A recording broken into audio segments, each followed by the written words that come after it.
ನಮಸ್ಕಾರ ಸ್ನೇಹಿತರೆ ಆತನ ಎದುರಿಗೆ ಫೈಟಿಂಗ್ ಅಂತ ಯಾರಾದರೂ ನಿಂತರೆ ಅವರು ಕೆಲವೇ ಕ್ಷಣಗಳಲ್ಲಿ ಸೋಲನ್ನೊಪ್ಪಬೇಕಿತ್ತು. ಈತನ ಅತಿ ವೇಗದ ಫೈಟಿಂಗ್ಗೆ ಅಂದಿನ ಕಾಲದಲ್ಲಿ ಈತನನ್ನು ಎದುರಿಸುವವರು ಯಾರೂ ಕೂಡ ಇರಲಿಲ್ಲ. ಹೌದು ಸ್ನೇಹಿತರೆ, ನಾವು ಇವತ್ತು ಹೇಳ್ತಿರುವಂತಹ ವ್ಯಕ್ತಿ ಮಾರ್ಷಲ್ ಆರ್ಟ್ನ ಕಿಂಗ್ ಎನಿಸಿಕೊಂಡಿರುವಂತಹ ಬ್ರೂಸ್ ಲೀ ಅವರು. ಕರಾಟೆಯಲ್ಲಿ, ಸಿನಿಮಾ ರಂಗದಲ್ಲಿ ತಮ್ಮದೇ ಆದ ಹೆಸರು ಮಾಡಿದಂತಹ ಬ್ರೂಸ್ ಲೀ ಅವರು ಕೇವಲ 32ನೇ ವಯಸ್ಸಿನಲ್ಲಿ ಸಾವನ್ನಪ್ಪುತ್ತಾರೆ.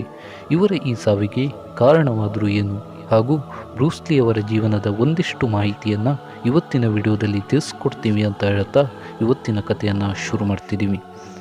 ಸ್ನೇಹಿತರೆ, ಬ್ರೂಸ್ ಲೀ ಅವರು 1940 ನವೆಂಬರ್ 27ರಂದು ಅಮೆರಿಕಾದಲ್ಲಿ ಜನಿಸ್ತಾರೆ. ಇವರ ತಂದೆ ತಾಯಿ ಸಿನಿಮಾಗಳಲ್ಲಿ ನಟನೆ ಮಾಡುತ್ತಿದ್ದರಿಂದ ಬ್ರೂಸ್ ಲೀ ಅವರಿಗೆ ಚಿಕ್ಕ ವಯಸ್ಸಿನಲ್ಲಿಯೇ ಹಲವು ಸಿನಿಮಾಗಳಿಗೆ ಅವಕಾಶಗಳು ದೊರೆಯುತ್ತವೆ. ಅಮೆರಿಕಾದಲ್ಲಿ ವಾಸಿಸುತ್ತಿದ್ದ ಇವರು ಕೆಲವು ಕಾರಣಾಂತರಗಳಿಂದ ಹಾಂಗ್ಕಾಂಗ್ಗೆ ಬರ್ತಾರೆ. ಅಲ್ಲಿಯೇ ಬ್ರೂಸ್ ಲೀ ಅವರು ತಮ್ಮ ವಿದ್ಯಾಭ್ಯಾಸವನ್ನು ಮುಂದುವರಿಸುತ್ತಾರೆ. ಅಂದಿನ ದಿನಗಳಲ್ಲಿ ಹಾಂಗ್ಕಾಂಗ್ನಲ್ಲಿ ಕಳ್ಳರ, ದಂಧೆಕೋರರ ಕಾಟ ಹೆಚ್ಚಿತ್ತು.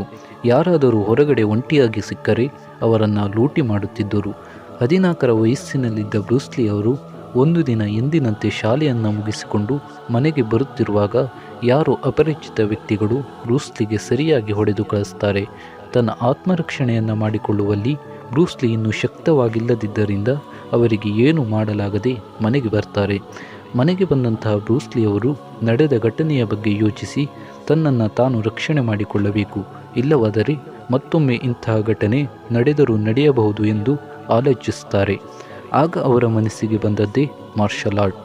ಬ್ರೂಸ್ ಲೀ ಅವರ ಜೀವನದಲ್ಲಿ ಇದೊಂದು ಘಟನೆ ನಡೆಯದಿದ್ದರೆ ಅವರಲ್ಲಿದ್ದ ಅಗಾಧ ಶಕ್ತಿಯನ್ನು ತೋರ್ಪಡಿಸಿಕೊಳ್ಳಲು ಸಾಧ್ಯವಾಗ್ತಿರಲಿಲ್ಲ. ಅಂದಿನ ದಿನದಲ್ಲಿ ಮಾರ್ಷಲ್ ಆರ್ಟ್ನಲ್ಲಿ ನಂಬರ್ 1 ಎನಿಸಿಕೊಂಡಿರುವಂತಹ ಹಿಪ್ಮ್ಯಾನ್ ಎನ್ನುವವರಲ್ಲಿ ಬ್ರೂಸ್ ಲೀ ಕರಾಟೆ ತರಬೇತಿಯನ್ನು ಪಡೆದುಕೊಳ್ಳುತ್ತಾರೆ.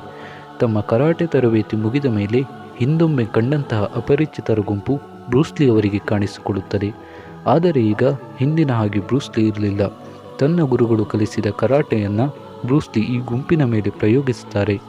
ಇದರ ಪರಿಣಾಮವಾಗಿ ಒಬ್ಬನ ಹಲ್ಲುಗಳು ಮುರಿದು ಹೋಗಿದ್ದವು ಹಾಗೂ ಇನ್ನೊಬ್ಬನ ಕೈ ಮುರಿದು ಹೋಗಿತ್ತು. ಈ ಘಟನೆಯಿಂದಾಗಿ ಪೊಲೀಸ್ ಕೇಸ್ ಕೂಡ ಆಗುತ್ತದೆ. ಪೊಲೀಸರು ಬ್ರೂಸ್ ಲೀಗೆ ವಾರ್ನಿಂಗನ್ನು ಮಾಡಿ ಕಳಿಸ್ತಾರೆ. ಬ್ರೂಸ್ ಲೀ ಅವರು 18ನೇ ವಯಸ್ಸಿನಲ್ಲಿದ್ದಾಗ ಪುನಃ ಅಮೆರಿಕಾಗೆ ಹಿಂತಿರುಗಿ ಬರ್ತಾರೆ.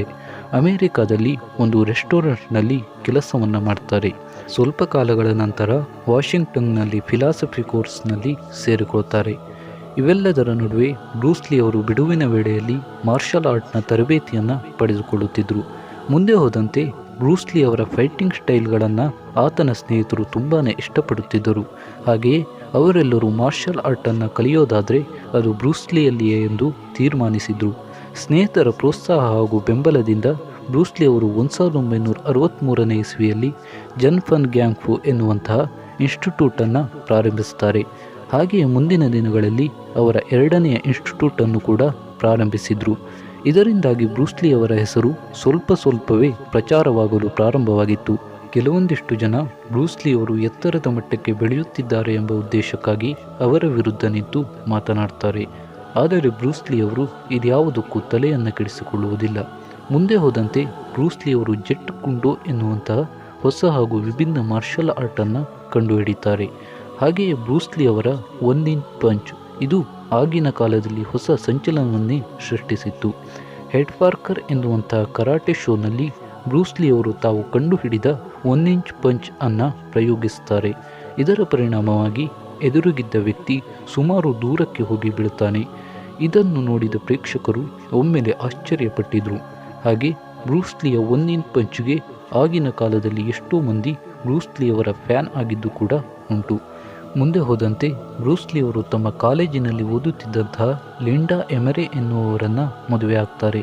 ಹಾಗೆ ಈ ದಂಪತಿಗಳಿಗೆ 2 ಮಕ್ಕಳು ಕೂಡ ಜನಿಸ್ತಾರೆ. ಬ್ರೂಸ್ ಲೀ ಅವರ ತಂದೆ ನಿಧನವಾದ ಮೇಲೆ ಬ್ರೂಸ್ ಲೀ ಅವರು ಮತ್ತೆ ಸಿನಿಮಾ ರಂಗಕ್ಕೆ ಪಾದಾರ್ಪಣೆ ಮಾಡ್ತಾರೆ. ಇವರಿಗೆ ದ ಗ್ರೀನ್ ಆರೆಂಟ್, ಬ್ಯಾಟ್ಮ್ಯಾನ್ ಎನ್ನುವಂತಹ ಶೋಗಳಲ್ಲಿ ನಟಿಸುವಂತಹ ಅವಕಾಶಗಳು ದೊರೆಯುತ್ತವೆ. ನಂತರ ಮುಂದೆ ಹಲವು ಸಿನಿಮಾಗಳಲ್ಲಿ ಫೈಟ್ ಮಾಸ್ಟರ್ ಆಗಿಯೂ ಕೂಡ ಬ್ರೂಸ್ ಲೀ ಕೆಲಸವನ್ನು ಮಾಡ್ತಾರೆ.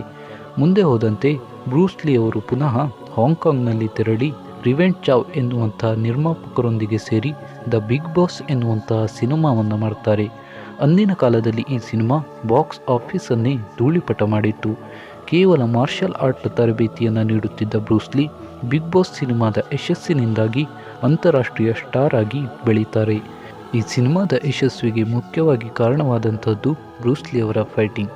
ಸಿನಿಮಾ ಶೂಟಿಂಗ್ ವೇಳೆಯಲ್ಲಿ ಬ್ರೂಸ್ಲಿ ಅವರು ಲೆಗ್ ಕಿಕ್ ಹಾಗೂ ಪಂಚುಗಳು ಸಾಮಾನ್ಯವಾಗಿ ಕ್ಯಾಮರಾಗೆ ಕಾಣಿಸ್ತಿರಲಿಲ್ಲ.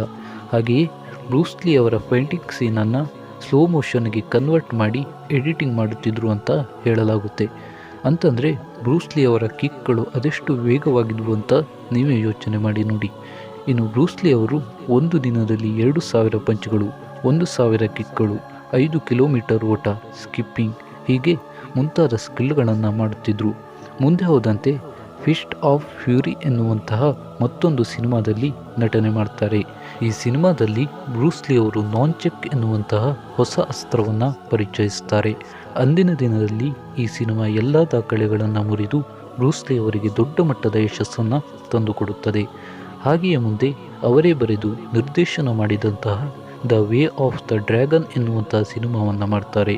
ಇದು ಕೂಡ ಅವರಿಗೆ ಒಳ್ಳೆಯ ಯಶಸ್ಸನ್ನು ತಂದುಕೊಡುತ್ತದೆ. ನಂತರ ಎಂಟರ್ ದ ಡ್ರ್ಯಾಗನ್ ಎನ್ನುವಂತಹ ಸಿನಿಮಾವನ್ನು ಮಾಡ್ತಾರೆ. ಇದು ಥಿಯೇಟರ್ಗೆ ರಿಲೀಸ್ ಆಗುವುದಕ್ಕಿಂತ ಮುಂಚೆ ಬ್ರೂಸ್ಲಿ ಅವರು ಮತ್ತೊಂದು ಸಿನಿಮಾವಾದ the game of the death ಎನ್ನುವ ಸಿನಿಮಾ ಬಗ್ಗೆ ಮಾತನಾಡಲು ಆ ಸಿನಿಮಾದ ಹೀರೋಯಿನ್ ಆದ ಬೆಟ್ಟಿ ಅವರ ಮನೆಗೆ ಬ್ರೂಸ್ಲಿ ಹೋಗ್ತಾರೆ. ಎಲ್ಲ ಸೇರಿ ಸಿನಿಮಾದ ಬಗ್ಗೆ ಚರ್ಚೆ ಮಾಡುತ್ತಿರುವ ವೇಳೆಯಲ್ಲಿ ಬ್ರೂಸ್ಲಿ ಅವರಿಗೆ ತಲೆನೋವು ಕಾಣಿಸಿಕೊಳ್ಳುತ್ತದೆ.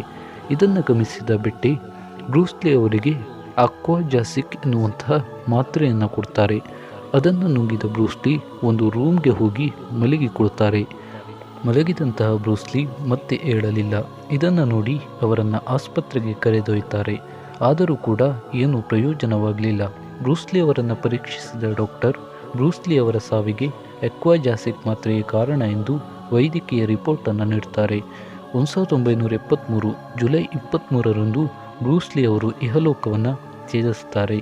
ಕೇವಲ 32 ವರ್ಷಕ್ಕೆ ಬ್ರೂಸ್ಲಿ ಅವರು ನಿಧನ ಹೊಂದಿದ್ದರೂ ಅವರು ಮಾಡಿದಂತಹ ಸಾಧನೆ ಅಪಾರವಾದದ್ದು. ಒಬ್ಬ ವ್ಯಕ್ತಿಯಿಂದ ಆಗೋದು ಎನ್ನುವಂತಹ ಕೆಲಸವನ್ನು ಬ್ರೂಸ್ಲಿ ಅವರು ಮಾಡಿ ತೋರಿಸಿದ್ದಾರೆ. ಬ್ರೂಸ್ಲಿ ಅವರ ಸಾವು ಇಂದಿಗೂ ಕೂಡ ಕೆಲವು ಅನುಮಾನಗಳನ್ನು ಹೊತ್ತುಕೊಂಡಿದೆ. ಆ ದಿನ ಬ್ರೂಸ್ಲಿ ಅವರು ಆ ಮಾತ್ರೆಯನ್ನು ತಿಂದಿದ್ದಕ್ಕೆ ಸಾವನ್ನಪ್ಪಿದ್ದ ಅಥವಾ ಅವರಿಗೆ ಆಗದವರು ಅವರಿಗೇನಾದರೂ ಮಾಡಿದ್ರ ಎನ್ನುವುದು ಕೆಲ ಜನರ ಮಾತಾಗಿದೆ. ಸ್ನೇಹಿತರೆ, ಇದಾಗಿತ್ತು ಇವತ್ತಿನ ವಿಡಿಯೋ ಅಂತ ಹೇಳ್ತಾ, ಇಂಥದ್ದೇ ಆಸಕ್ತಿಕರ ವಿಡಿಯೋಗಳು ನಿಮಗೆ ಸಿಗಬೇಕು ಅಂತಾದರೆ ನೀವು ನಮ್ಮ ಚಾನಲನ್ನು ಸಬ್ಸ್ಕ್ರೈಬ್ ಮಾಡ್ಕೊಳ್ಳಿ. ಹಾಗೆಯೇ ನೋಟಿಫಿಕೇಷನ್ಗೆ ಆಲ್ ಅಂತ ಸೆಲೆಕ್ಟ್ ಮಾಡ್ಕೊಳ್ಳಿ. ಇದರಿಂದ ನಾವು ಮಾಡುವ ಎಲ್ಲ ವಿಡಿಯೋಗಳು ನಿಮಗೆ ಸಿಗುತ್ತೆ ಅಂತ ಹೇಳ್ತಾ ಇವತ್ತಿನ ಕಥೆಯನ್ನು ಮುಗಿಸ್ತಾ ಇದ್ದೀನಿ. ಧನ್ಯವಾದಗಳು.